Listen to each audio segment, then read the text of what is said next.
नमस्कार दोस्तों, Mannu short and classes में आपका हार्दिक स्वागत है। डिक्टेशन स्टार्ट होगी 80 शब्द प्रति मिनट, ठीक 3 सेकंड बाद। स्टार्ट। मराठा क्षत्रप और विपक्ष के वरिष्ठ नेताओं में एक शरद पवार का राष्ट्रवादी कांग्रेस पार्टी के अध्यक्ष पद से अचानक इस्तीफे ने सभी को चौंका दिया और इससे महाराष्ट्र सहित देश की राजनीति में सियासी सरगर्मी बढ़ गई। यह किसी की समझ में नहीं आ रहा है कि पवार ने पार्टी के भीतर बिना किसी विचार विमर्श के अचानक ऐसा चौंकाने वाला फैसला क्यों लिया। मुंबई के यशवंतराव चौहान प्रतिष्ठान में अपनी आत्मकथा के विमोचन के अवसर पर उन्होंने अध्यक्ष पद छोड़ने का ऐलान करते हुए कहा कि मैं कोई चुनाव नहीं लड़ूंगा, लेकिन पार्टी में रहते हुए राजनीतिक, सामाजिक और सांस्कृतिक सक्रियता जारी रखूंगा।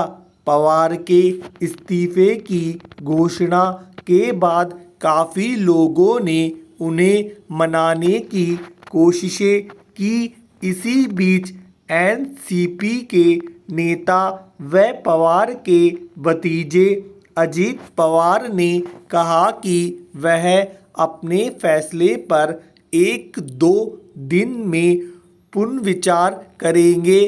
कुछ लोग उनके इस्तीफे को राजनीतिक दांव मान रहे हैं तो उनकी बढ़ती उम्र को वजह मान रहे हैं।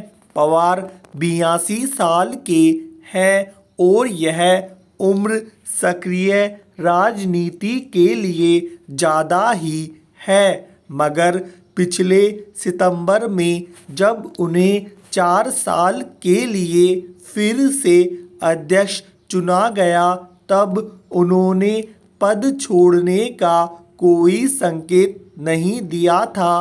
फिर ऐसा क्या हुआ कि उन्होंने अचानक यह फैसला किया।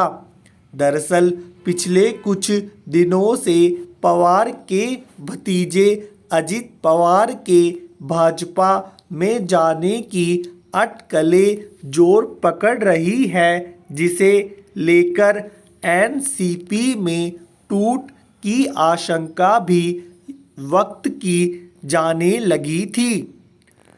शिवसेना के टूटने के बाद शरद पवार अपनी पार्टी एनसीपी का वैसा हश्र स्वाभाविक ही देखना नहीं चाहते। इसी कारण उन्होंने आत्मकथा के विमोचन के अवसर पर पार्टी के तमाम नेताओं, साथियों व समर्थकों को बुलाया। फिर उनके बीच इस्तीफे की घोषणा कर अपने साथियों व समर्थकों में भावुकता का माहौल पैदा कर दिया। सभी एक स्वर में इस्तीफा वापस लेने की मांग करने लगे। ऐसे में अजित पवार या किसी दूसरे नेता के लिए एनसीपी छोड़ना आसान नहीं होगा। इसके अलावा दूसरे नज़रिए से गौर करें तो उनके इस फैसले से लोकसभा चुनाव से पहले विपक्ष की रणनीति को नुकसान पहुंच सकता है। वैसे भी अडानी मुद्दे पर राहुल गांधी का साथ न देने तथा आत्मकथा में अघाड़ी सरकार गिराने के लिए शिवसेना प्रमुख को दोषी ठहराने के अनेक विचार विपक्ष की राजनीति को नुकसान पहुंचाने वाले ही प्रतीत होते हैं। बहरहाल शरद पवार का इस्तीफे का दाव अचानक न होकर कोई सुनियोजित फैसला है।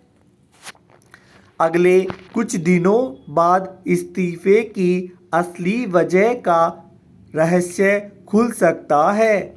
धन्यवाद दोस्तों, लाइक और शेयर जरूर करें।